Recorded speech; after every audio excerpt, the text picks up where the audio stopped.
Toby starting, clean sheet, bit of passion, bit of argy-bargy, and 3 points. Not our best game, but I must say it was a bloody big improvement from that game against Sheffield.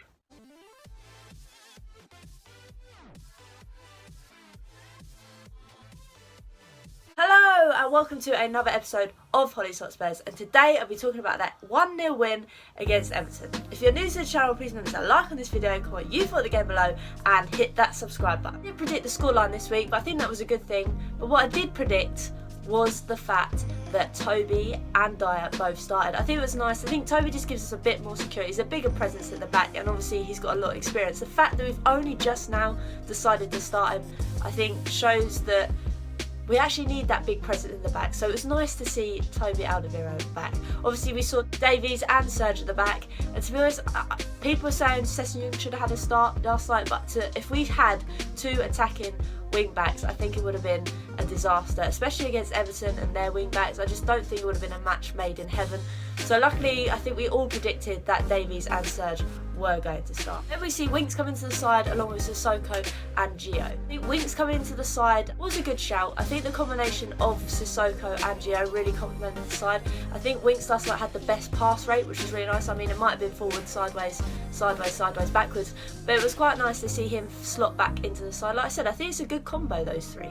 Obviously Sissoko back and Gio. Lots of people say, oh, we should big Gio up too much. We haven't seen a lot of him, but what we have seen has been great. And to be honest, with our side at the moment, was there a lot to be happy about. So Gio Lo Celso started again, I think is a big positive. Then we saw Sonny and Lucas starting both on the wings.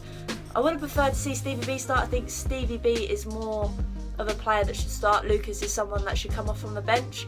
But we'll stick with it. Jose likes it. And then obviously we had Harry Kane up top. There wasn't really a lot to report in the first 10 minutes.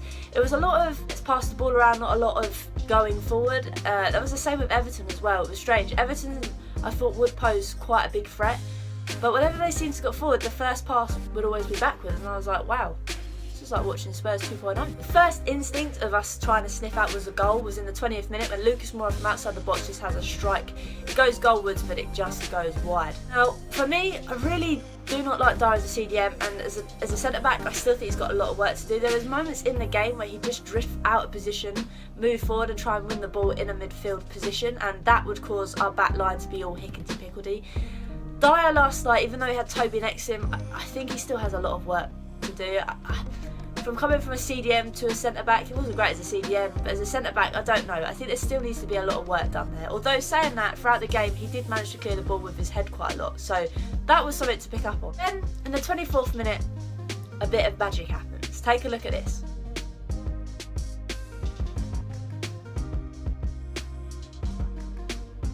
At this point, Everton don't really clear the ball, and at this point I'm thinking, oh my god, something's going to happen here. And there's a bit of mismatch in communication in the Everton back line. They try and clear it, but it falls to Harry Kane. Harry Kane has a shot, it pings off of one of the defenders, it falls to Gio, Gio has a shot, and we luckily get a timed deflection that goes into the back of the net. I mean, not the best goal, but who cares? We're 1-0 in front, and that is a thing that I have not seen in a very long time. So it was quite nice to get that goal. Obviously, it was nice to see Gio get on the score sheet once again. It was a really, really bad deflection. Pickford had no chance, let's be honest. You can't really save those. You can't really predict those either. So we did get very fortunate, and Everton got unfortunate. Throughout this game, there was glimpses of magic. One of those was in the 27th minute when we decided to counter-attack. Gio passes the ball to Kane. Kane passes it to Sonny. Sonny flicks it out. He cuts inside, he has a shot. Fortunately, it just goes wide. But that little bit of play there makes me feel a little bit optimistic. We had none of that against Sheffield, and the fact that we were actually linking up play tonight was something different. Don't get me wrong, didn't really happen an awful lot. The game was very dull, but those little hints was something we kind of need to grasp on with straws. Because yes, okay, it didn't happen very often, it wasn't the best, but against Sheffield we had nothing. So it was quite nice to see that actually we were linking up play. I also like to point out our set pieces last night were a no-go. I think the closest person that came to scoring was Dyer from that free kick. When Tottenham get a free kick, I honestly go and decide to go put the kettle on. When Everton or an opposition get a free kick, I sit there behind a pillow. It's just, we always give free kicks away in silly positions. Okay, don't get me wrong, Everton did a bit of that last night. But I'm not threatened. I don't think any club is threatened by our set pieces. We're just awful at it. I'd also like to highlight Pickford. I mean, Coming from a Tottenham perspective, his goalkeeping last night was not brilliant. I think there was one chance from us in the 39th minute where we had a corner.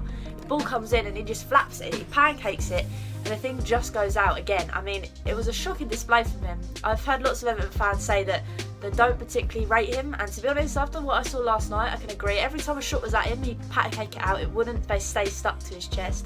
It was very, very odd goalkeeping from him. Right on the stroke of half-time, if it's +4 extra minutes in the 49th minute, Richarlison has a drive at goal. He's proper going at the back four. He has a shot from just outside the box and it just goes wide. Half-time goes, and we can't have an argy-bargy. Take a look at this.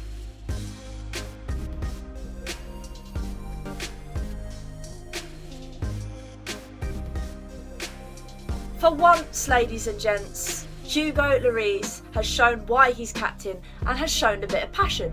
So I think this fight broke out because Richarlison broke free and started charging at our back line, and Sonny just sat there and watched it happen.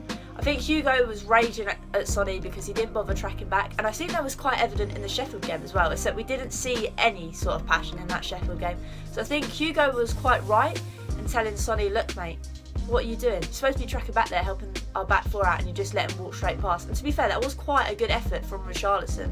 I think if he had a bit more composure, we could have seen that gone in the back of our net. But like I say, it's about time they started showing some passion. And at the end of the game as well, Hugo Lloris says, we don't deserve to keep dropping points. And no, you don't. So it's quite nice to see actually the players do care and they want to change this around. I mean, if we're going to take a highlight from it, it's going to make a great bit of drama for the Amazon documentary. It's going to be like a mini episode of Emmerdale. It's going to be fabulous. I mean, it all sorted in the change room. You see at half-time that both Sonny and Hugo come out giving each other a little hug. So I think it was just a bit of a spur of the moment, a bit like, look mate, come on, pull your own weight.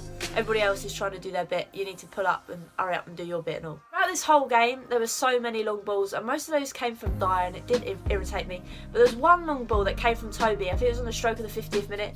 Ball lobbed straight up to Sonny. Sonny takes it to the touch, and it just goes wide. So yet again, okay, Route 1 football, but now and again mixing up isn't a bad thing. The best shot's probably in the 63rd minute when actually Sonny decides to this time to actually cut in. There was a lot of situations where Sonny either take too many touches or he'd play the ball rather than having a shot himself. But in the 63rd minute he has a shot himself and it just goes wide. Like I said, there were some promising moments in this game, which was nice to see because it's doing my head in at the moment, Tottenham. I lost full on that Sheffield game, but they were trying to turn it around, and to be fair, it was working now and again. Winks, I said, came into the side. I think he played quite well.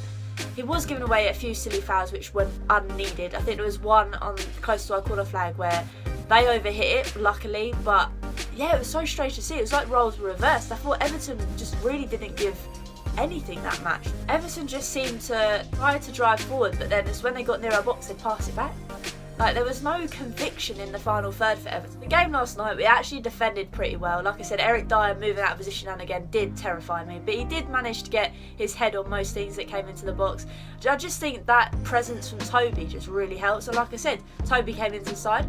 We've got a clean sheet. So yeah, I'm hoping for more of the same against Bournemouth. Knowing my luck, we'll lose against Bournemouth on Thursday. But there we go. For now, it's not the best games I've watched, I must say. I nearly fell asleep through it, but 3 points is 3 points at the end of the day. A goal is a goal, and I think we really needed that just to boost our confidence a little bit. I hope to see Toby start again, and I'm really liking this combination of Winksy, Sissoko and Lo Celso. I'm hoping there's a bit more energy against Bournemouth. I think it was just last night they just needed to get a win and grind out 3 points, because I think a lot of us would have started to, if we haven't lost interest already, there'd be a lot of fans that have lost interest. And I've said this many times, Tottenham infuriate me, frustrate me, disappoint me, but they're my club. I'll never stop supporting them, but people need to understand that some people want to make a stand because they're fed up. Like, I don't want to watch my football team look at where they were a few years ago, and because the investment wasn't there, we've fallen back from grace. But there we go, we move. We're now only 1 point behind Arsenal, which is great again. It's not all doom and gloom. We've actually done all right for once. Not the best game, not the best football, but 3 points is 3 points. I shall see you on Friday when I release another video. Hopefully another win against Bournemouth. Till then, see you later.